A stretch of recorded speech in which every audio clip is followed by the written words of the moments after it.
Wipro buyback का acceptance ratio आ चुका है। एक्सेप्टेंस रेशियो बन रहा है 34.5%। मेरे एक फैमिली मेंबर हैं, उनका अकाउंट अपस्टॉक्स में है, तो उनके ब्रोकर ने उन्हें कॉन्ट्रैक्ट नोट भेजा है। आइए एक नज़र डालते हैं कॉन्ट्रैक्ट नोट पर और साथ में ब्रेक इवन प्राइस और प्रॉफिट सिनेरियोस क्या बन रहा है। तो ये है वो कॉन्ट्रैक्ट नोट जो मुझे अपस्टॉक सिक्योरिटीज से मेल पे आया था। ये मेल अराउंड 12 o'clock दोपहर में ही आ गया था। यहाँ पे मैंने पर्सनल डिटेल्स को वाइटन कर रखा है। तो आइए इंपॉर्टेंट डिटेल्स देखते हैं। तो सिक्योरिटी का नेम है विप्रो लिमिटेड। मेरे रिलेटिव के पास 915 क्वांटिटी थे विप्रो के।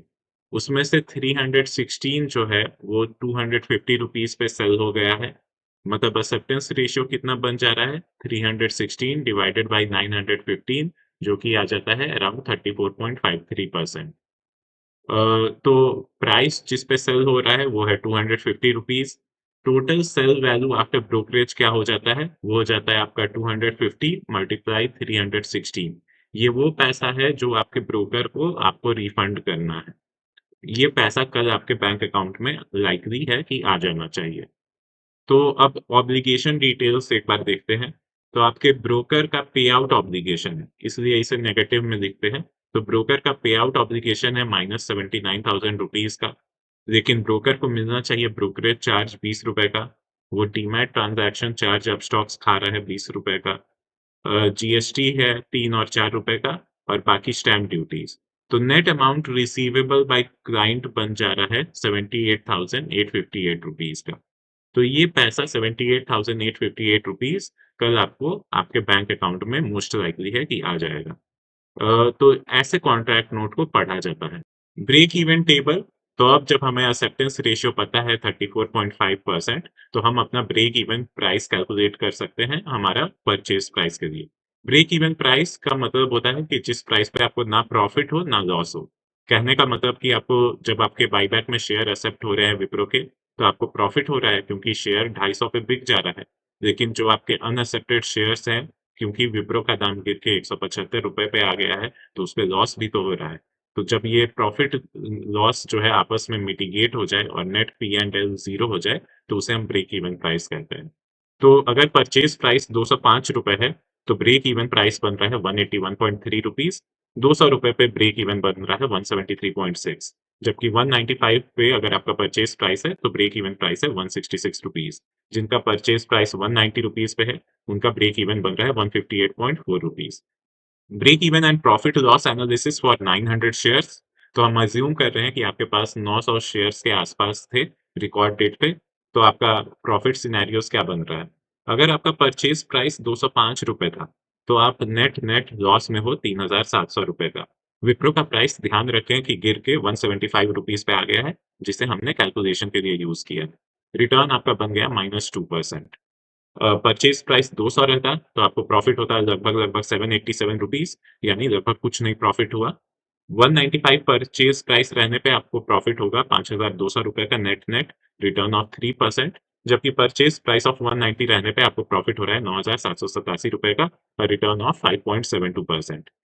मैं समझ सकता हूँ कि लोगों का जैसा एक्सपेक्टेशन था विप्रो बायबैक से, वो फुलफिल नहीं होते हुए दिख रहा है। एक तो कि एक्सेप्टेंस रेशियो थोड़ा लो रहा एट 35%, वहीं शेयर बायबैक के बाद काफ़ी गिर गया है और अब 175 रुपीज़ पे है। तो ठीक है, हर बार चीज़ें वैसी तो नहीं बीतती जैसे ही हम एक्सपेक्ट करते हैं।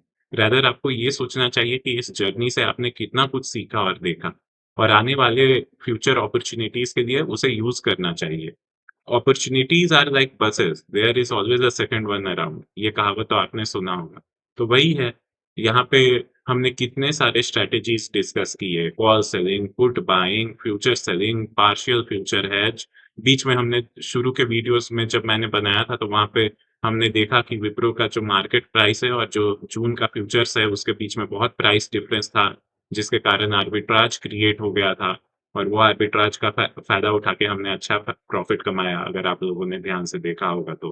तो ये एक बहुत अच्छा लर्निंग एक्सपीरियंस था। ऐसा कह देना कि इस बायबैक से कुछ प्राप्त नहीं हुआ, ये बिल्कुल गलत है। पिछले कई सारे बायबैक्स में ऑलरेडी हमें काफ़ी अच्छा खासा फ़ायदा हुआ है, जो आपने अप्लाई किया होगा।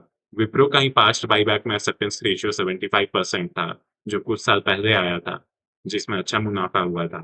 तो ये ठीक है, हमें ऐसा पॉज़िटिव एटीट्यूड के साथ वापस विल पावर के साथ आने वाले अपॉर्च्युनिटीज़ के लिए भी तैयार रहना चाहिए। एक चीज़ और कि अब अनएक्सेप्टेड शेयर्स का क्या करना है, तो मैंने ऑलरेडी एक वीडियो बना रखा है, लेकिन फिर भी कुछ कन्फ्यूज़न है, तो उसे मैं क्लियर कर देता हूँ। मेरा पर्सनल स्ट्रैटेजी है कि मैं विप्रो के जो शेयर्स हैं, उसके कारण मेरा पोर्टफोलियो इम्बैलेंस हो रहा है। तो मैं ये शेयर्स को सेल करके मोस्ट लाइकली है कि मैसिव चंक को आईटीबीज़ में डिप्लॉय करने का कोशिश करूँगा और कुछ पैसा निफ्टी बीज़ में भी डाल सकता हूँ और कुछ-कुछ अंडर वैल्यूड स्टॉक्स पे भी मेरा ध्यान है, जहाँ पे मैं ये फंड्स एलोकेट करने का सोच सकता हूँ। तो मोटा-मोटी ये है मेरा सोचने का तरीका। जब भी मैं कोई लॉस लेता हूँ, तो उसके एवज़ में कोई सोच या कोई स्ट्रैटेजी रखता हूँ कि उस लॉस को कैसे वापस लिया जाए। तो विप्रो का बायबैक का प्रॉफ़िट ठीक है, उसे भूल जाएँगे कुछ दिन बाद। लेकिन ये जो लॉस है, इसे ध्यान में रखेंगे और इसे जल्द से जल्द अपना पूरा कोशिश किया जाएगा रिकवर करने का। आखिरकार हम लोग के हाथ में मेहनत करना है, विल पावर है, डेडिकेशन है। इसी के साथ मैं आज के इस वीडियो को खत्म करता हूँ। Thank you for watching the video, like, subscribe the channel.